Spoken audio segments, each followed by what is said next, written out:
Break news చూస్తున్నాం. Director RGV అరెస్టుకు రంగం సిద్ధమైంది. ఈ రోజు కూడా విచారణకు గైర్ హాజరవడంపై పోలీసు అధికారులు సీరియస్ అయ్యారు.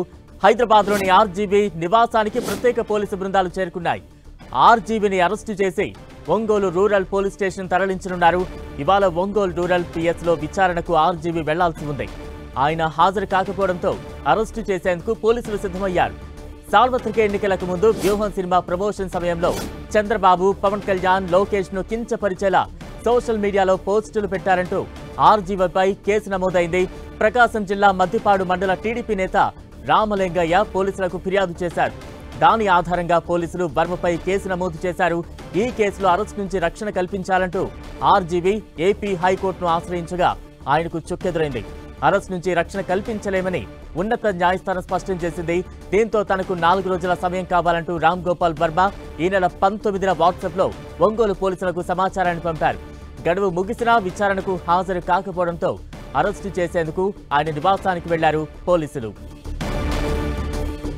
ఆర్జీవీ నివాసం వద్ద ఉద్రిక్త వాతావరణం కనిపిస్తోంది. ఏ క్షణమైన అరెస్టు చేసే అవకాశం కనిపిస్తోంది. తాజా అప్డేట్స్ అందించేందుకు మా ప్రతినిధి వెంకట్ సిద్ధంగా ఉన్నారు. వెంకట్, ఆర్జీవీ నివాసం వద్ద ఎటువంటి వాతావరణం కనిపిస్తోంది? అసలు ఆర్జీవీ ఆయన నివాసంలో ఉన్నారా, ఎక్కడున్నారు? దీనికి సంబంధించిన అప్డేట్స్ ఉన్నాయా? బలరాం, ఆర్జీవీ ఇంటి దగ్గర మాత్రం ఏపీ పోలీసులు చాలా మంది కూడా రావడం జరిగింది. కానీ ఆర్జీవీ మాత్రం ఇక్కడ ఉన్నాడా లేడా అనేది మాత్రం వాళ్ళకు కూడా తెలియని పరిస్థితి ఉంది. ఎందుకంటే ఆర్జీవీ ఇంట్లోకి వెళ్ళడానికి కూడా వాళ్ళు వెళ్లే పరిస్థితి కూడా లేదు. అయితే దీనికి సంబంధించి మొత్తం కూడా ఆర్జీవీ లాయర్ మొత్తం కూడా దీన్ని డీల్ చేస్తున్నారు. ఇప్పటికే ఆయన మరొకసారి కూడా వాళ్ళు కోర్టుకు వెళ్లే అవకాశం ఉన్నట్టుగానే తెలుస్తుంది. దీనికి సంబంధించి కూడా దాని ప్రొసీడింగ్ కూడా వాళ్ళు ఏదో స్టార్ట్ చేసినట్టుగానే తెలుస్తుంది. ఇప్పుడు మనం ఆర్జీవీ యొక్క లాయర్ కూడా మాట్లాడటం జరిగింది. అయితే ఇది డిజిటల్ కేసుకు సంబంధించి కేవలం ఫిజికల్ గానే కేసుకు అటెండ్ అవసరం లేదు, డిజిటల్ గా కూడా అటెండ్ అవ్వచ్చు. ఇప్పుడు చూస్తున్నాము సుప్రీంకోర్టు గైడ్ లైన్స్, సుప్రీంకోర్టు ఆధ్వర్యంలో కూడా చాలా కేసులు ఈ విధంగా నడిచాయని కూడా ఆర్జీవీ తరపు లాయర్ చెప్తున్న పరిస్థితి ఉంది. అంటే ఆర్జీవీ పోలీసులకు మాత్రము వాళ్ళకి అందుబాటులోకి మాత్రం ఎట్టి పరిస్థితులు కూడా వచ్చే అవకాశం అయితే లేదని కూడా తెలుస్తుంది. ఎందుకంటే ప్రస్తుతం ఆర్జీవీ తను ఏదైతే ఉన్నా ఒకవేళ పోలీసులు కనుక అరెస్ట్ చేస్తే తర్వాత తనకి ఇబ్బంది కూడా అవకాశం ఉంది. అంటే ఇప్పుడు బయట జరుగుతున్న ప్రచారం ప్రకారం 3rd డిగ్రీయా లేకపోతే ఇంకొకటా అనేది చూస్తుంటే ఆర్జీవీకి అయితే కొంత ఇబ్బందికరమైన పరిస్థితులు వచ్చే అవకాశం ఉంది. పోలీసుల ద్వారా కూడా వచ్చే అవకాశం ఉంది. కాబట్టి పోలీసులకు మాత్రం తాను ఎట్టి పరిస్థితుల్లో కూడా అందుబాటులో ఉండకూడదనే విధంగానే ఆర్జీవీ ఉన్నట్టుగా తెలుస్తుంది. అందుకే ఇప్పటిదాకా కూడా ఆయన విచారణ కూడా హాజరు కాలేదు. కానీ విచారణకు హాజరు కాకపోయినా కూడా ఆర్జీవీ మాత్రం తన ఏదైతే చేయాలనుకుంటున్నాడో ప్రస్తుతం అయితే లీగల్ గానే కూడా వెళ్తున్నట్టు పరిస్థితి ఉంది. అందుకే తన లాయర్లను కూడా సంప్రదించడం జరిగింది. వారి ద్వారానే కేసును కూడా మళ్ళీ మరొకసారి కోర్టు మెట్టు కూడా ఎక్కుతున్న పరిస్థితి ఉంది. అయితే ఇప్పటికే ఆ ఏపీ హైకోర్టు ఆర్జీవీ యొక్క పిటిషన్ కూడా కొట్టివేయడం జరిగింది. కాబట్టి తను ఫర్దర్ గా హైకోర్టుకి ఇంకా వెళ్లే అవకాశం ఉన్నట్టుగానే తెలుస్తుంది. ఆర్జీవీకి ఇటు అరెస్ట్ చేస్తారా లేకపోతే ఆర్జీవీ డిజిటల్ గానే ఇప్పుడు కేసుకి అటెండ్ అవుతారా? ఒకవేళ డిజిటల్ గా కేసు అటెండ్ అవుతే మాత్రము తను ఏదైతే చెప్పాలనుకున్నాడో అది కూడా వివరణ ఇచ్చే అవకాశం ఉంటుంది. కానీ పోలీసులకు మాత్రం చాలా దూరంగానే ఆర్జీవీ అయితే ఉండే పరిస్థితి అయితే ఉంది. బలరాం, వెంకట్, అంటే ఎలా అర్థం చేసుకోవాలి? ఆర్జీవీకి ప్రతిదీ ఒక సంచలనం చేయడం అనేది ఒక హాబీగా మనం చూస్తూ ఉంటాం, ఒక అలవాటుగా చూస్తూ ఉంటాం. సినిమా పరిశ్రమకు సంబంధించి సినిమాల విషయంలో కూడా ప్రతిదీ ఒక సంచలనం మీడియాలో చేస్తూ ఉంటారు. ఆ రకంగానే ఇప్పుడు ఈ విచారణ అంశాన్ని కూడా కొంత మీడియాలో సంచలనం క్రియేట్ చేసే అవకాశం ఏమైనా కనిపిస్తోందా? ఆ రకంగా ఆయన ఏమైనా ప్రయత్నిస్తున్నారా? అంటే ఆర్జీవీ పైన కేసులు బుక్ అయినప్పటి నుంచి కూడా మొత్తం కూడా ఒక సంచలనమే. ఆర్జీవీ అంటే ఏది చేసినా కూడా సంచలనం అవుతున్న పరిస్థితి ఉంది. కానీ ఆర్జీవీ పైన ఇలా కేసులు బుక్ అవడం మాత్రం ఒక పెద్ద సంచలనం అవ్వచ్చు.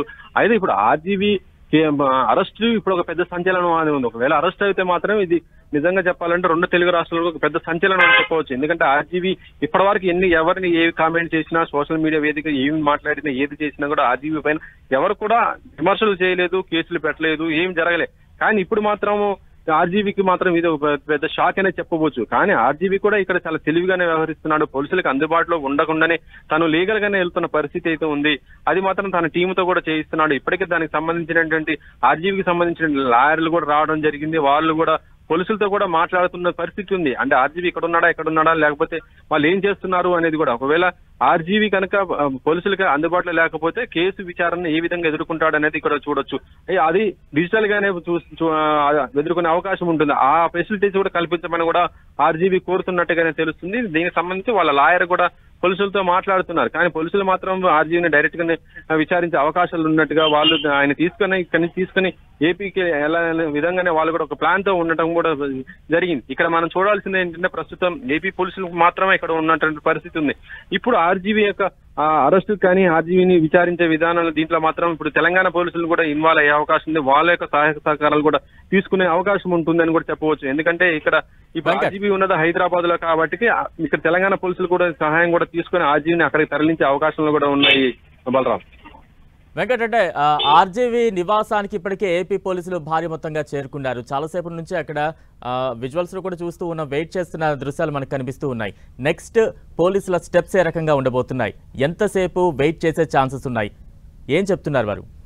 అంటే ఆర్జీవీ ఇచ్చే సమాధానం బట్టే ఉంటుందని చెప్పవచ్చు. ఆర్జీవీ కనుక ఒకవేళ మా పోలీసులకి మాట్లాడితే తాను ఒకవేళ డిజిటల్ గా వస్తానంటే ప్రాబ్లం కూడా ఉండకపోవచ్చు. కానీ పోలీసులు మాత్రం ప్రస్తుతం ఆర్జీవీ ఎట్టి పరిస్థితుల్లో కూడా తీసుకెళ్లడానికి ఉద్దేశంతో ఉన్నారు కాబట్టి ఆర్జీవీ బయట వచ్చేదాకా, అంటే ఇక్కడ యాక్చువల్లీ చెప్పాలంటే ఆర్జీవీ ఇక్కడ లేడనే చెప్తున్నారు వాళ్ళ టీం. కానీ ఇప్పుడు ఆర్జీవీ ఇక్కడ ఉన్నట్టు కూడా వాతావరణం కూడా కల్పించట్లేదు. ఎందుకంటే ఎప్పుడైతే ఏపీ పోలీసులు ఆర్జీవీని అరెస్ట్ చేస్తారన్న విషయం తెలిసిందో ఆర్జీవీ అప్పటి నుంచి కూడా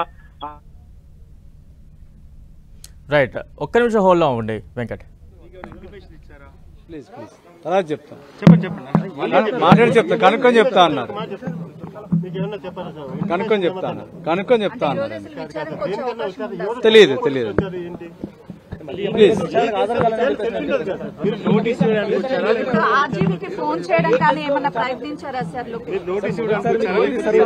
ఇన్ఫర్మేషన్ ఏం లేదు. కనుక్కొని చెప్తాం ప్లీజ్.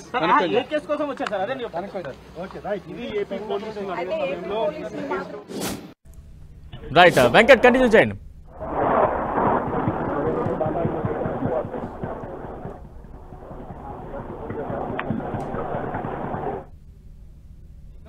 కెమెరాలు వాళ్ళకి మేము ఆల్రెడీ నోటీస్ ఇచ్చిన దానికి రిప్లై ఇచ్చాము. దానికి రెస్పాన్స్ లేదు. దానికి రెస్పాన్స్ కావాలంటే చెప్పండి.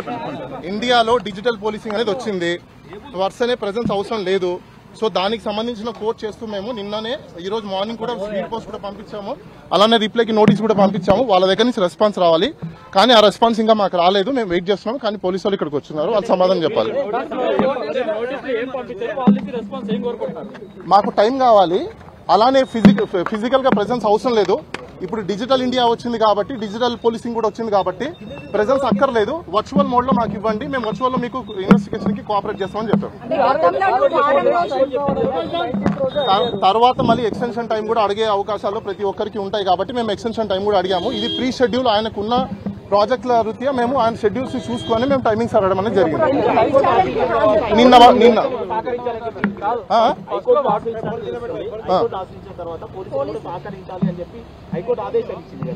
హైకోర్టుకి సహకరించాము. హైకోర్టుకి ఆశ్రయిస్తే ఇంకా బెయిల్ అప్లికేషన్ సంబంధించిన రేపు వాదనలు ఉంటాయి. క్వాష్ పిటిషన్ కూడా మేము ఫైల్ చేసాము. అది కూడా హీరింగ్ వస్తుంది. క్వాష్ కొట్టేలేదు. అదే మీకు చాలా మంది తెలియదండి. క్వాష్ కొట్టలేదు. క్వాష్ కి ఇన్స్ట్రక్షన్స్ కి నోటీస్ కి పంపించింది. వాళ్ళ సైడ్ నుంచి కౌంటర్లు దాఖలా చేయాలి. దాన్ని కొట్టేయడం అన్నారు. దాన్ని కౌంటర్స్ వేసిన తర్వాత ఫైనల్ గా హీరింగ్ చేసి అసలు ఈ కేసు నిలబడతాదా లేదా అని చెప్పి తర్వాత చెప్తారు.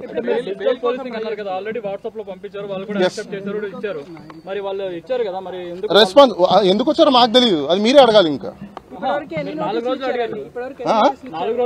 అది ఫస్ట్ టైం ఇచ్చిన నోటీస్ కి మేము అడిగిన టైం కి తర్వాత సబ్సిక్వెంట్ గా మళ్ళీ నోటీస్ పంపించారు. దానికి కూడా మేము ఆన్సర్ ఇచ్చాము. స్పీడ్ పోస్టులు కూడా పంపించున్నాము. అలానే వాళ్ళకి వాట్సాప్ లో కూడా షేర్ చేసాము. ఎస్పీకి పంపించాము, డిఎస్పీకి పంపించాము, అలానే ఎస్పీకి సంబంధించిన సీసీ వాళ్ళకి పంపించాము, ఎస్హెచ్ఓకి పంపించాము. అదే విధంగా ఎవరైతే సర్కిల్ ఇన్స్పెక్టర్ ఉన్నారో ఆయన కూడా పంపించున్నాం. ఆయన కూడా ఒకటి థర్డ్ డిగ్రీ ఎవరు ప్రయోగించినా వాళ్ళ మీద కూడా క్రిమినల్ ప్రాసిక్యూషన్ అవుతుంది. అందులో చూసి ఆర్జీవీ గారు భయపడేంత సినిమా లేదు. ఎవరు కూడా ఈ రోజు పోలీసు వాళ్ళు వీఐపీ స్టేటస్ లో ఉన్న వ్యక్తులను తీసుకెళ్లి థర్డ్ డిగ్రీ ప్రయోగిస్తే ఎవరు కూడా చూస్తూ ఊరుకోరు. మేము కూడా కన్సర్న్ కాంపిటెంట్ అథారిటీకి మేము కూడా అప్రోచ్ అవుతాము. గత ప్రభుత్వంలో ప్రయోగించారు కదా, ఒక ఎంపీ మీదే ప్రయోగించారు కదా. గత ప్రభుత్వంలో ప్రయోగించారనేది ఎవరికి తెలియదు. సో అది సుప్రీంకోర్టులో పెండింగ్ ఉంది. 19th తర్వాత మళ్ళీ కూడా సబ్సిక్వెంట్ గా నోటీస్ పంపించారు. 25వ తేదీ ఈ రోజు అటెండ్ అవ్వమని చెప్పారు. దానికి సంబంధించి మేము నిన్న లెటర్ రాసాము. ఈ రోజు మార్నింగ్ వాళ్ళకి వాట్సాప్ లో పంపించాము. పోస్ట్ లో కూడా పంపించాము. వాళ్ళకి డెలివరీ అవ్వడానికి టైం పడుతుంది. అది వాళ్ళు ఇంకా మేము మాట్లాడలేదండి. కాదండి, ఒకటే కేసులో ఫస్ట్ మేము అడిగిన మేము ఏదైతే టైం అడిగామో టైం అడిగిన తర్వాత మళ్ళీ వాళ్ళు వేరే టైంలో సేమ్ నోటీస్ ఇస్తారు. ఆ అడిగిన తర్వాత మళ్ళీ మేము కూడా రిప్లై ఇచ్చాము. సో దానికి డీటెయిల్ గా లీప్లో ఏమని ఇచ్చామంటే ఇప్పుడు డిజిటల్ పోలీసింగ్ వచ్చిన తర్వాత ఇండియాలో మొత్తం అంతా డిజిటల్ పోలీసింగ్ వచ్చింది. BNSS కొత్త చట్టాలు కూడా వచ్చాయి, దాంట్లో కూడా క్లియర్ కట్ రాస్తున్నారు. కాబట్టి ఫిజికల్ ప్రెసెన్స్ అవసరం లేనప్పుడు ఇలాంటి చిన్న చిన్న కేసులకి మీరు వర్చువల్ మోడ్ లో కూడా హైబ్రిడ్ సిస్టమ్ లో కూడా తీసుకోండి, హైబ్రిడ్ మోడల్ లో కూడా తీసుకోండి అని చెప్పి మీరు రిక్వెస్ట్ చేయడం జరిగింది. అది లేరండి, నేను కూడా ఇప్పుడే వచ్చాను, నాకు కూడా తెలియదు. ఆయన మేబీ బిజీ షెడ్యూల్స్ లో ఉన్నారు లేదు నాకు కూడా తెలియదు. ఐ హావ్ టు గో అని చెప్పండి. ఇంకా తెలియదండి, టైం లేదు, ఇంకా మాకేం ఆన్సర్ రాలేదు. ఒకటి ఆర్జీవి గారు ఇక్కడ భయపడే అవకాశాలు లేవు, ఆయన ఏం తప్పులు చేయలేదు. ఇదేమి దేశద్రోహం కేసుమో కాదు, లేకపోతే ఇంటర్నేషనల్ మాఫియానో కాదు. ఇది ఒక డిజిటల్ కి సంబంధించిన ఒక పోస్ట్ చేశారని చెప్పేసి అని ఒకరు కంప్లైంట్ చేశారు. అసలు నిజంగా అది కంప్లైంటా కాదా లేదా అని వెరిఫై చేయడానికి మాకు కొంచెం సమయం కావాలి. వాళ్ళు కంప్లైంట్ ఇచ్చారు, వాళ్ళు FIR కట్టారు, అది ప్రాసెస్. ఆ ప్రాసెస్ అయిపోయిన తర్వాత నెక్స్ట్ ఏం తీసుకోవాలా ఏం లేదని చూసి మేము కూడా దాని మీద యాక్షన్ తీసుకుంటాం. ఒకటి ఇప్పుడు సుప్రీంకోర్టు ఇచ్చిన గైడ్ లైన్స్ ప్రకారం ఏ వ్యక్తి అయినా పోలీస్ స్టేషన్కి వెళ్తే అది కంప్లైంట్ ఇచ్చారంటే FIR కట్టడం అనేది వాళ్ళ రెస్పాన్సిబిలిటీ కాబట్టి పోలీసు వాళ్ళు కట్టారు. తర్వాత వాళ్ళు మాకు నోటీస్ ఇచ్చారు, నోటీసుల ప్రకారం మేము కూడా ఫాలో అవుతాం. రూల్ ఆఫ్ లా ఏదైతే ఉందో దాన్ని కంటిన్యూ చేస్తాము. Anything else? Okay, right.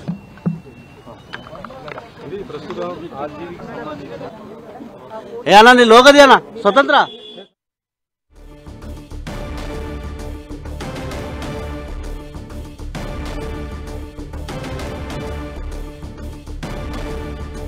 Right. కొద్దిసేపటి క్రితం ఆర్జీవీ తరపు న్యాయవాది ఆయన నివాసం దగ్గర మాట్లాడారు.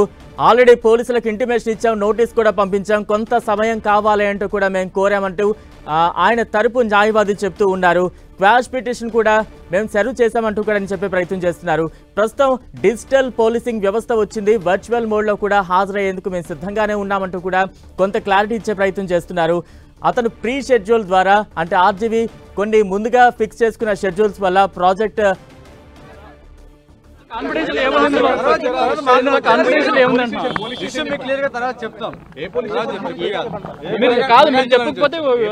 ప్రకాశం జిల్లా అదే మద్దిపాడ లేకపోతే ఎక్కడ ప్రకాశం జిల్లా ఎక్కడ ఒంగోలు రూరల్ సర్కిల్ ఏంటి సార్ అంటే మరి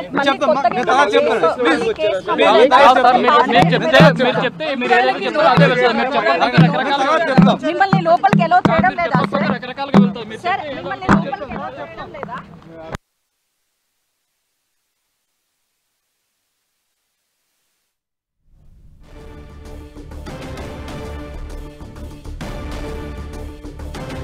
ఆర్జీవీ నివాసం వద్ద అయితే కొంత ఉద్రిక్త వాతావరణం కనిపిస్తోంది.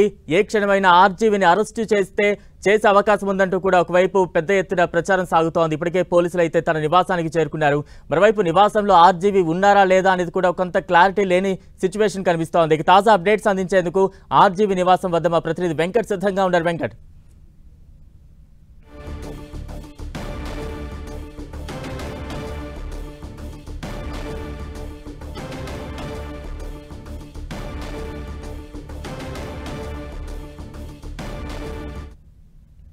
తెలుస్తుంది, కానీ పోలీసులు మాత్రము ఆయన్ని అరెస్ట్ చేసే అవకాశాలు ఉన్నట్టుగా తెలుస్తుంది. ఎందుకంటే ఏదైనా విచారణ ఎదుర్కోవాలంటే డైరెక్ట్ గా వచ్చి అక్కడికి వచ్చి మాట్లాడాలంటగా చెప్తున్న పరిస్థితి అవుతుంది. ప్రస్తుతం ఆర్జీవీ తరపు నుంచి వాళ్ళ లాయర్ ఇటు పోలీసుల మధ్య డిస్కషన్స్ అయితే ఇప్పటికి 2-3 సార్లు కూడా బయటకు వచ్చి జరుగుతున్న పరిస్థితి ఉంది. అంటే ఆర్జీవీ ఆయన ఇంట్లోనే ఉన్నట్టుగానే తెలుస్తుంది, కానీ ప్రస్తుతం అయితే ఆయన బయటకు కూడా వచ్చే అవకాశాలు కూడా లేవు.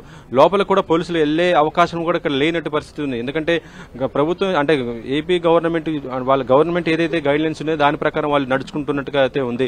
మరి ఇప్పుడు దీనికి సంబంధించి చూస్తుంటే వాళ్ళు ఇప్పుడు తెలంగాణ పోలీసులకు సంబంధించి కూడా కొంత హెల్ప్ తీసుకునే అవకాశం ఉన్నట్టుగానే తెలుస్తుంది. దానికోసమే పోలీసులు కూడా ప్రస్తుతం వెయిట్ చేస్తున్న పరిస్థితి ఉంది. ఒకవేళ తెలంగాణ పోలీసులు వచ్చిన తర్వాత వాళ్ళు కూడా లోపలికి వెళ్లి అప్పుడు ఆర్జీవీని సంప్రదించి ఆ తర్వాత ఏంటి అనేది కూడా చేసే అవకాశం ఉంది. ప్రస్తుతం అయితే ఆర్జీవీ ఇంటి నుంచి కూడా కొంత దూరం కూడా మనం చూడొచ్చు, పోలీసులు చాలా దూరం కూడా వెళ్లిపోయిన పరిస్థితి ఉంది. ఆర్జీవీ ఇంటి దగ్గర అయితే ప్రస్తుతం పోలీసులు దూరంగా ఉన్న పరిస్థితి ఉంది. అంటే వారు ఏదో విషయం అయితే మాట్లాడుతున్నారు, అది తెలంగాణ పోలీసులతో పాటు మళ్ళీ అక్కడ ఏపీ పోలీసులు కూడా వాళ్ళతో కూడా మాట్లాడుతున్న పరిస్థితి ఉంది. దీనిపైన మాత్రం ఒక క్లారిటీ కూడా తీసుకునే అవకాశం ఉంది. ఆర్జీని ఎట్టి పరిస్థితుల్లో కూడా తీసుకెళ్లడానికి వాళ్ళ పోలీసులు అయితే ఇక్కడ చాలా పకడ్బందీగా ఉన్నారు.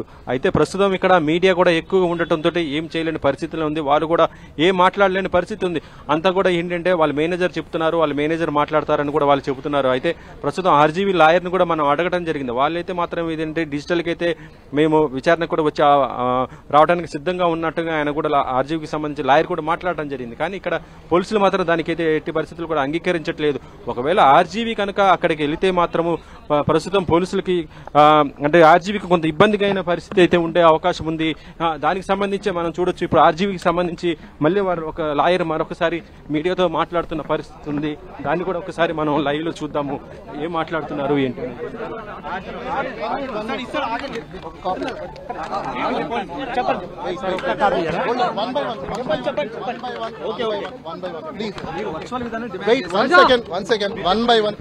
చెప్పండి ఇప్పుడు క్వశ్చన్స్ ఏం చెప్పండి. 1 minute సార్, ఒక్క నిమిషం ఆగండి. ఇప్పుడు క్వశ్చన్ అడగండి, ఒకరు అడగండి ఫస్ట్. మాకు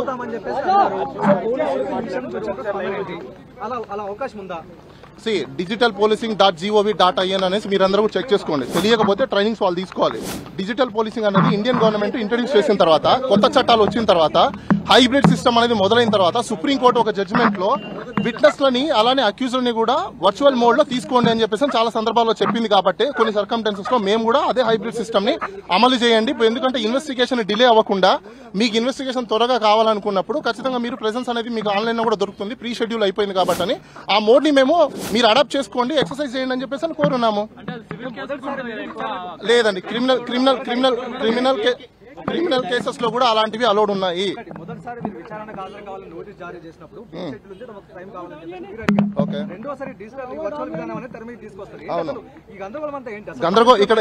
ఇక్కడ గందరగోళం ఏముంది? ఇప్పుడు నీకు పని ఉంది, పని లేనప్పుడు నువ్వు ఎక్కడ పని లేదో కాముకుంటావు. పని ఉన్నప్పుడు ఏం చెప్తావు? నాకు ఆ టైంలో కుదరలేదు, మళ్ళీ టైం కావాలని అడుగుతావు. యాజ్ ఇట్ ఈస్ అదే అడిగాం. దీంట్లో గందరగోళం ఏముంది? ఇప్పుడు ఏ వ్యక్తికైనా స్వతంత్రంగా వాళ్ళ యొక్క షెడ్యూల్స్ ని చూసుకొని ఇన్వెస్టిగేషన్ కి కోఆపరేట్ చేయాలి. అరెస్ట్ ఎప్పుడు చేస్తారు? కోఆపరేట్ చేయనప్పుడు. కోఆపరేట్ చేస్తాను కుర్రో మొర్రో అని మొత్తుకొని మేము లెటర్లు రీప్లైలు ఇస్తున్నప్పుడు ఇంకెక్కడ గందరగోళం ఉంటుంది? ఇక్కడ గందరగోళం ఎవరు సృష్టిస్తున్నారు? మీరందరూ మీ మీడియా అందరికీ నేను కోరేది ఒకటే, ప్రజలకు మీరు కూడా చెప్పండి. ప్రతి ఒక్క కేసుల్లో ప్రజలు కూడా తెలుసుకోవాల్సిన అవసరం ఉందంటే ఆర్టికల్ 19, ఆర్టికల్ 21 అనేది ప్రతి ఒక్కరు అమలు చేసుకోవాలి. ఒకవేళ చిన్నాలు ఇలాంటి కేసెస్ గానీ పడినప్పుడు వాళ్ళ యొక్క జీవనోపాధాన్ని పక్కన పెట్టేసి కేసెస్ కి అటెండ్ అవ్వాలన్నప్పుడు వాళ్ళ యొక్క రిప్లై పంపించేసి ఎప్పుడు వస్తాము ఎప్పుడు రాము అనేది క్లియర్ కట్ గా పోలీస్ వాళ్ళకి చెప్పొచ్చు. సో అదే మేము చెప్తున్నాము. కాబట్టి పోలీస్ వాళ్ళు కూడా ఇలాంటి చిన్న చిన్న కేసెస్ లో కూడా ఇది హీనియస్ క్రైమ్ కాదు కాబట్టి ఇన్వెస్టిగేషన్ అంత త్వరగా ఇది కంప్లీట్ చేసేసి అంత లీగల్ ఇంజరీస్ ఏం జరిగిన కేసెస్ కాదు. ఇవన్నీ ఓన్లీ వర్చువల్ లో జరిగిన కేసెస్. అవునా కాదా అని చెప్పేసి టైం పడుతుంది, అదే ఐఓ డిసైడ్ చేస్తారు. మాకున్న వెసులుబాటు ప్రకారము, లా ప్రకారము మాకేవైతే ఫెసిలిటీస్ మేము కావాలని కోరుకుంటున్నామో ఆ ఫెసిలిటీస్ అన్ని మేము అడగడం అయితే కోరడం అయితే జరిగింది. ఇంకా వాళ్ళు ఏం రీప్లైలు ఇస్తారో ఏంటనేది మేము కూడా ఒకసారి అది ఒకటి యాంటిసిపేషన్ అంటే ముందు జాగ్రత్త తీసుకోవడంలో ఎవరైనా తీసుకుంటారు. కాబట్టి అదే విధంగా మేము కూడా ముందస్తు జాగ్రత్తలు మేము కూడా తీసుకుంటున్నాం. ఎందుకంటే పోలీసు వాళ్ళు ఎవరు ఇంకో విషయము, ఇప్పుడు ఇక్కడికి ఆంధ్ర పోలీసు వాళ్ళు వచ్చున్నారు, ఇది తెలంగాణ జ్యూరిస్డిక్షన్. పాస్పోర్ట్ లేకుండా అదే విధంగా లోకల్ ఇంటిమేషన్స్ లేకుండా ఏమీ లేకుండా డైరెక్ట్ గా పోలీసు ఎలా వచ్చేస్తుంది? రావడానికి లేదు. బై ద వే మీకు క్లారిటీ ఇస్తున్నా, పోలీసు వాళ్ళు ఏ స్టేట్ లో పడితే ఆ స్టేట్ లో పర్మిషన్ లేకుండా పాస్పోర్ట్ లేకుండా రావడానికి లేదు. మీడియాలో అందరూ వేయండి, వాళ్ళకి పాస్పోర్ట్ ఇష్యూ చేయాలి. తెలుసా మీకు? కన్సర్న్ డిపార్ట్మెంట్ వాళ్ళు ఎవరైతే ఉన్నారో వాళ్ళ హెడ్స్ ఎవరైతే ఉన్నారో పాస్పోర్ట్ ఇచ్చి పంపించి లోకల్ పోలీస్ స్టేషన్ లో అక్కడ ఇంటిమేషన్ ఇచ్చి మాకు ఇంటిమేషన్ ఇవ్వాలి. ఏ కేసు అది కొన్ని కేసెస్ లో మాత్రమే ఉంటాయి. అవి హీనియస్ క్రైమ్స్. అవి ఏవి మర్డర్లు, రేపులు, అమ్మాయిలు ఎత్తుకపోవడము, లేకపోతే దొమ్మిలు, దోపిడీలు ఇలాంటి జరిగిన కేసులో. ఇది ఆన్లైన్ ఏదో పోస్ట్ పెట్టారని చెప్పేసి ఎవరో మనోభావాలు దెబ్బతిన్నాయని చెప్పేసి ఎవరి మీద పోస్ట్ పెడితే ఎవరో పోయి కంప్లైంట్ పెడితే ఇంకొకరి మీదకి రావడం ఏంటి? అసలు ఆ వ్యక్తి మనోభావాలు దెబ్బతిన్నాయని చెప్పేసి కంప్లైంట్ చేశారు. ఓకే, మంచిది. కంప్లైంట్ చేశారు కాబట్టి పోలీసు వాళ్ళు కంప్లైంట్ కట్టారు. మమ్మల్ని అడిగారు, మీరు ఇలా పోస్ట్ పెట్టారా లేదా ఏంటి చెప్పండి డీటెయిల్స్ ఇవ్వండి. నోటీస్ పంపించారు. ఆ నోటీస్ కి రిప్లై ఇచ్చాము. దాంట్లో అంత భయప్రాంతాలు చెందాల్సిన అవసరం ఏముంది? దీంట్లో గందరగోళాలు ఏమున్నాయి? మేము 2 weeks టైం అడిగాము. ఒకటి, ఫిజికల్ ప్రెజెన్స్ కావాలనుకున్నప్పుడు అంత హీనియస్ క్రైమ్ కాదు కాబట్టి వర్చువల్ మోడ్ ఇప్పుడు బిఎన్ఎస్ ప్రకారము ఈవెన్ సుప్రీంకోర్టు అండ్ మిగతా కోర్ట్స్, హై కోర్ట్స్ కూడా చాలా వరకు వర్చువల్ రికార్డింగ్ అనేది కామన్ గా కోరుకుంటుంది. కాబట్టి ఇప్పుడు ప్రెజెన్స్ ఉన్నారనుకోండి, మేము చెప్పింది రాసుకుంటాం, దాంట్లో ఎంతవరకు నిజం ఎంతవరకు అబద్ధం అనేది కూడా వాళ్ళకు కూడా తెలియకపోవచ్చు. ఇంకా మీకు వర్చువల్ మోడ్ లో అయితే రికార్డ్ చేసుకోవచ్చు, వీడియో రికార్డింగ్ ఉంటుంది, ఇంకా అథెంటిసిటీ ఉంటుంది, ఇంకా చాలా మీకు బేస్ డాక్యుమెంట్స్ లేకుండా ఈ వీడియోనే ఉంటుంది. కోర్టుకు అది కూడా సమర్పించుకోవచ్చు. మేము ఇంత ఫెసిలిటీ మేము ఇస్తామన్నప్పుడు ఇంత కోఆపరేట్ చేస్తాం అనుకోండి, ఇంకా గందరగోళాలు లేవు. ఇక్కడ వెరీ క్లియర్. కోర్టు పోలీసు వాళ్ళకి సహకరించమని చెప్పింది, మేము సహకరించమని చెప్పామా? లేదుగా. ఇప్పుడు ఫిజికల్ గా ఉన్నప్పుడు ఏదైతే ప్రశ్నలు వేస్తారో వీడియో కాన్ఫరెన్స్ లో అవే కదా ప్రశ్నలు వేస్తారు. దానికంటే మించి ఏమైనా వేస్తారా? లేకపోతే ఇంటర్నేషనల్ నుంచి ఏమైనా కొత్త క్వశ్చన్స్ ఏమైనా తీసుకొస్తారా? అది తెలియదు, ఇంకా వాళ్ళు రిప్లై ఇవ్వాలి. సార్ 19వ తేదీన 4 రోజులు గడువు కావాలని చెప్పి కోరారు. ఆ గడువు ముగిసింది. ఇప్పుడు మళ్ళీ ఫ్రెష్ గా వాళ్ళు తర్వాత సబ్సిక్వెంట్ ఇంకో నోటీస్ పంపించారు. ఆ నోటీస్ లో 25th అనే డేట్ ఇచ్చారు. ఆ 25th డేట్ మాకు ఫీజిబుల్ కాదని మేము కూడా చూసుకోవాలి కాబట్టి మాకు ఆ 25th డేట్ ఫీజిబుల్ కాదు కాబట్టి మేము వాళ్ళకి రిప్లై నోటీస్ అనేది పంపించడం జరిగింది. ఆ నోటీస్ లో మేమైతే ఈ ఫెసిలిటీస్ అని మేము కోరుకున్నాము. ఇప్పుడు ఆయన ప్రీ ఆక్యుపై షెడ్యూల్స్ ఉన్నాయి, ఆయన ప్రాజెక్ట్స్ లో బిజీ ఉన్నారు. ఆ బిజీ ఉన్న కారణం చేతనే ఇప్పుడు మేము రాలేకపోతున్నాము. కాబట్టి మాకు కొన్ని డేట్స్ అంతా ఇవ్వండి అని చెప్పేసి అని వేరే డేట్స్ మేము కోరడం జరిగింది. క్లియర్ గా మాకు 7 days ముందు ఇంటిమేట్ మీకు అందులో ఒకసారి మీరు నోటీస్ లో చూసుకుంటే రిప్లై నోటీస్ లో క్లియర్ కట్ గా మేము ఏమేమి అడిగాము ఏంటని క్లియర్ కట్ గా అందులో ఉన్నాయి. సో దట్ సో వాళ్ళ ఆన్సర్ ఇవ్వకుండా మేము ఇప్పుడు ఎందుకండి ఆశ్రయించాం? ఆయన బిజీగా ఉన్నారండి, ప్రాజెక్ట్స్ లలో బిజీగా ఉన్నారు. వాళ్ళు ఎవరు ఏం తీసుకున్నా ఇందులో అరెస్ట్ చేసేంత అఫెన్సెస్ కావు, దీంట్లో అరెస్ట్ చేయడానికి లేదు. ఫస్ట్ పాయింట్, వాళ్ళు ప్రొసీజర్ ఫాలో అయినా కూడా మీకు ఈవెన్ కోర్టులో ప్రొడ్యూస్ చేయాలన్నా కూడా ఎందుకు అరెస్ట్ చేస్తున్నారు అని ఆన్సర్ చెప్పాలి. వాళ్ళు ఎప్పుడు అరెస్ట్ చేస్తారు? జనరల్ గా మీరే చెప్పండి. కోఆపరేట్ చేయనప్పుడు, అవునా? ఒక లీగల్ గా నోటీస్ పంపించినప్పుడు అది కోఆపరేట్ చేయకపోవడమా, కోఆపరేట్ చేయకుండా ఉండడమా? వాలంటరీగా మేమే ఆన్సర్ చేస్తున్నాం కదా. ఎప్పుడు కోఆపరేషన్ అంటే ఏంటి? కోఆపరేషన్ అంటే ఏంటి? ప్రతిదీ మేము అందుబాటులో ఉండడము, అందుబాటులో లేకపోవడం అయితే అది నాన్ కోఆపరేషన్ అనుకోవచ్చు. When we are cooperation then where is a matter of arrest. So there is no matter of arrest. చాలా సింపుల్ కేసులు అండి అవి. ఆన్లైన్ లో ఏవో పోస్టులు పెట్టారు, ట్విట్టర్ లో పోస్టులు పెట్టారు, ఫేస్బుక్ లో పోస్టులు పెట్టారని చెప్పేసి అని పెట్టారు. అసలు ఏం పోస్టులు ఏంటి అనేది మాకు ఓన్లీ ఇంకో విషయం నేను ప్రజలందరికీ చెప్పాలనుకుంటున్నాను కూడా, ఏదైనా నోటీస్ వచ్చినప్పుడు దానికి ఎన్క్లోజర్ కంపల్సరీగా పెట్టాలి. చాలా మంది అది పెట్టకుండా ఇస్తున్నారు. నోటీస్ అంటే ఓన్లీ ఒక నోటీస్ పేపర్, 1 పేపర్ ఇవ్వడం కాదు. పేపర్ తో పాటు క్రైమ్ నెంబర్ ఏదైతే ఉందో క్రైమ్ కి సంబంధించిన ఎఫ్ఐఆర్ ఇవ్వాలి, కంప్లైంట్ కాపీ ఇవ్వాలి. దానికి సంబంధించినవి ఇచ్చినప్పుడు వాళ్ళు కాల్ ఫర్ నోటీస్ అడుగుతారు. ఎందుకంటే ఇప్పుడు ఒక అక్యూజ్ వస్తారు, అసలు ఏం కేసు పెట్టారు ఏంటని బేసిక్ అతనికే తెలియకుండా ఏం ఆన్సర్ చేస్తాడు? అసలు కేసు తెలియాలి కదా. ఇలాంటి కేసులు ఎక్కువ ఉన్నాయంటే మరి అక్కడ ఆ స్టేట్ లో ల్యాండ్ ఆర్డర్ అలా ఉంది, ఏం చేయగలుగుతాం? అవునండి, నేను అదే అంటున్నా. ఇప్పుడు 1 year బ్యాక్ ఇంకోటి చెప్తున్నాను. 1 year బ్యాక్ ఎప్పుడో పెట్టిన పోస్టులకి ఒక సుప్రీంకోర్టు గైడ్ లైన్స్, అదే విధంగా సిఆర్పిసి లో కొన్ని రూల్స్ ఉన్నాయి. 6 months, 1 year, 3 years లిమిటేషన్స్ ఉంటాయి. లిమిటేషన్స్ అయిపోయిన కేసులను కూడా పెడుతుంటే ఎవరేం చేస్తారు? దానికి అది కోర్టులో ఛాలెంజ్ చేస్తాం. దాని అదే నేను అంటున్నా, లిమిటేషన్స్ అయిపోయిన తర్వాత క్రైమ్ తీసుకురావడం అనేది అది లా ప్రకారంగా స్టాండ్ అవ్వదు. అవి లిమిటేషన్స్ ఉన్నాయా లేదా అని చెప్పేసి అని మేము దాన్ని ఎగ్జామినేషన్ చేసుకుంటాం, కోర్టులో ఛాలెంజ్ చేస్తాం. అది చూడాలండి వాళ్ళ ఆన్సర్ ఏమి. ఒప్పుకోకుండా ఉండే సమస్య ఉండదు. అది ఇండియన్ గవర్నమెంటే, మీరు అందరికీ అదే చెప్తున్నా. digitalpolice.gov.in వెబ్సైట్ ఉంది, దాని ఆబ్జెక్ట్స్ చూసుకోండి. డిజిటల్ పోలీసింగ్ అంటే అర్థము కొన్ని ఇలాంటి కేసెస్ లో ఊరికి అనవసరమైన స్టేట్ ఎక్స్చెకర్ ని వేస్ట్ చేయకుండా, డబ్బుల్ని వేస్ట్ చేయకుండా, ఇలాంటి టైం ని వేస్ట్ చేయకుండా, ప్రజల యొక్క టైం ని కూడా సేవ్ చేసుకుంటూ, ఇన్వెస్టిగేషన్ కి వాళ్ళకి కూడా టైం సేవ్ చేసుకుంటూ దీన్ని యూటిలైజ్ చేసుకోమని చెప్పేసి డిజిటల్ పోలీసింగ్ అనేది వచ్చింది. దాన్ని యూటిలైజ్ చేసుకోమని మేము అడుగుతున్నాం అంతే.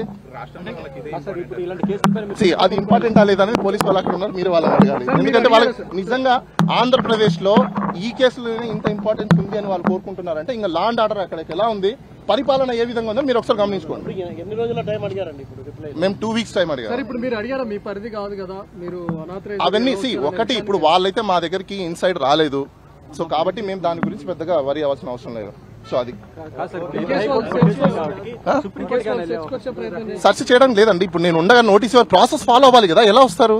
పోలీసు వాళ్ళు కూడా అలాంటి తప్పులు చేయరు, ఎందుకంటే వాళ్ళు కూడా ఒక ప్రొసీజర్ ఉంటుంది, ఆ ప్రొసీజర్ ప్రకారం ఫాలో అవుతారు. కాబట్టి ఎవరు వరి అవ్వాల్సిన అక్కర్లేదు. ఆయన ఇక్కడ లేరు, ప్రాజెక్ట్స్ మీద అవుట్ సైడ్ ఉన్నారు. సో ఆయన వచ్చిన తర్వాత ఆయన ఏం చెప్తారో, వీళ్ళు ఏం ఆన్సర్ ఇస్తారో చూసి దాన్ని బట్టి మేము ప్రొసీడ్ అవుతాం. రైట్, ఓకే అండి. అట్లాంటిది ఏం లేదండి, లేదు. మేము అప్రోచ్ అయింది ఒకదానికి, దానికి కౌంటర్లు అడిగారు, వాళ్ళు కౌంటర్ దాఖలు చేయాలి, చేసిన తర్వాత చూద్దాం. ఓకేనా సార్? ఇప్పుడు దాకా ఎన్ని కేసులు నమోదయ్యా ఏంటనేది మాకు కూడా తెలియదు. వచ్చిన నోటీసుల ప్రకారము మేము రిప్లైలు ఇస్తున్నాము. ఇప్పుడు దాకా మాకు వచ్చిన 2-3 నోటీసుల ప్రకారం మేము రిప్లైలు ఇచ్చాము. ఫర్దర్ ఏమన్నా ఇంకా వస్తే మాత్రం దానికి మేము రిప్లైస్ ఇస్తామండి. ఇవన్నీ సోషల్ మీడియాకి సంబంధించింది, అన్ని సోషల్ మీడియా. అది తెలియదండి, నేను అదే అంటున్నాను. ఓన్లీ ఒక నోటీస్ ఇస్తే దాంట్లో మీకు నోటీస్ సెక్షన్స్ కి సంబంధించిన కండిషన్స్ మాత్రమే ఇస్తారు. దాని ఎన్క్లోజర్స్ ఏం లేనప్పుడు మేము కూడా ఎలా చెప్పగలుగుతాం? ఎన్క్లోజర్స్ ఏమి ఇవ్వలేదు. నేను అదే అంటున్నా, ప్రజలందరికీ నేను అవేర్నెస్ ఇవ్వాలనుకుంటున్నాను. ఏంటంటే నోటీస్ తో పాటు కంపల్సరీగా దాని ఎన్క్లోజర్స్ అయితే ఇవ్వాలి. అదందరూ మీరు గుర్తుపెట్టుకోండి. రేపటి రోజు మీకు కూడా ఎలాంటి ప్రాబ్లమ్స్ వస్తే మీరు కూడా క్వశ్చన్ చేయండి, అడగండి. మార్పింగ్ చేశారా లేదా అని ఎలా తెలుస్తుంది? అవన్నీ అసలు కంప్లైంట్ చూసిన తర్వాత కదా అసలు ఏం పెట్టారు ఏం లేదు అది చూసుకున్న తర్వాత తెలుస్తుంది. ఇప్పుడు ఓన్లీ గాల్లో లెక్కలాగా మనం కూడా వాళ్ళకి కంప్లైంట్ పెట్టేశారు వచ్చేసారు, వాళ్ళు ఎందుకు పెట్టారు ఎందుకు చేశారు? సార్ నోటీస్ ని స్వయంగా వర్మ గారే అందుకున్నారు, తను ఆ టైంలో అడగలేదా నా పైన ఏం సెక్షన్లు పెడుతున్నారు, నాకు ఎందుకు నోటీస్ సాల్వ్ చేస్తున్నారు? ఒకటి ఇప్పుడు ఆయన ఏమి సూపర్ ఎక్స్పర్ట్ కాదు, లేకపోతే ఆయన కూడా మనలాగానే కామన్ మ్యాన్. దానికి సంబంధించిన కాపీ వచ్చిన తర్వాత ఆయన ఎక్స్పర్ట్స్ ని కనుక్కున్న తర్వాతనే మాట్లాడగలుగుతారు. వాళ్ళు ఇచ్చారు, నోటీస్ ఇచ్చారు, తీసుకున్నాము. దెన్ ఆయన అప్రోచ్ అవ్వాల్సిన కన్సర్న్స్ ఎవరైతే ఉన్నారో ఆయన అప్రోచ్ అయిన తర్వాత ఆయన తీసుకున్న డెసిషన్ బట్టి ఫాలో అవుతూ ఉంటారు. ఇప్పుడు ఆ రోజు ఎందుకు అడగలేదు ఈ రోజు ఎందుకు అడగలేదు అంటే ఇప్పుడు మీకు ఆల్ ఆఫ్ సడన్ గా నేను అడుగుతాను ఆర్టికల్ 19(1)A ఏం చెప్తుందంటే మీకు తెలియదు అనుకోని ఏం చెప్తారు, కామ్గా ఉంటారు అంతే కదా. ఇప్పుడు ఆయన కూడా తెలియదు, తెలిసిన దాన్ని పట్టుకొని తెలుసుకొని ఆయన చెప్పడానికి అవకాశాలు ఉంటాయి తప్ప నుంచి అడావుడిగా ఆయన ఏదో మాట్లాడలేదు చేయలేదు అని స్పెక్యులేషన్స్ తప్ప అంతకు మించి ఏం లేదండి. మళ్ళీ నేను చెప్తాను, కొట్టేసిన మీద ప్రూఫ్ ఉందా? కొట్టేస్తుంటే మీద ప్రూఫ్ ఉందా? కౌంటర్లకి కొట్టేయడానికి డిఫరెన్స్ లేదా? దాన్ని ఏ బేసిస్ లో మీరు అడుగుతున్నారు కొట్టేసిందని చెప్పేసి అని? క్వాష్ వేసిన తర్వాత కామన్ గా ఎవరికైనా అదర్ సైడ్ పోలీస్ వాళ్ళు కౌంటర్లు వేయాలి. కౌంటర్లు వేయకుండానే మొత్తం డిసైడ్ చేయవు కదా. కౌంటర్ ఒకటండి, కౌంటర్లకు అనేది గడువు వాళ్ళు పొడిగించుకుంటుంటారు. అది 100 days కూడా అవ్వచ్చు, 90 days అవ్వచ్చు, 60 days అవ్వచ్చు, 120 days అవ్వచ్చు. కౌంటర్లు దాఖలా చేయని కేసులు ఎన్నో ఉంటాయి. దాని సీరియస్నెస్ ని బట్టి వాళ్ళు ఎప్పుడు కౌంటర్ ఫైల్ చేస్తారని పోలీస్ వాళ్ళకి తెలియాలి. మీరైతే ఒక పని చేయండి, పోలీస్ వాళ్ళు ఇక్కడే ఉన్నారు, వెళ్ళి వాళ్ళ ముందు మైక్ పెట్టండి, అడగండి సార్ ఏంటి కౌంటర్ మీరు ఫైల్ చేశారా లేదా, లేదు వాళ్ళు రిప్లై ఇచ్చారంటే దానికి ఆన్సర్ ఏం చేశారని అడగండి. దెన్ ఇంకా అలాంటప్పుడు వాళ్ళే మీ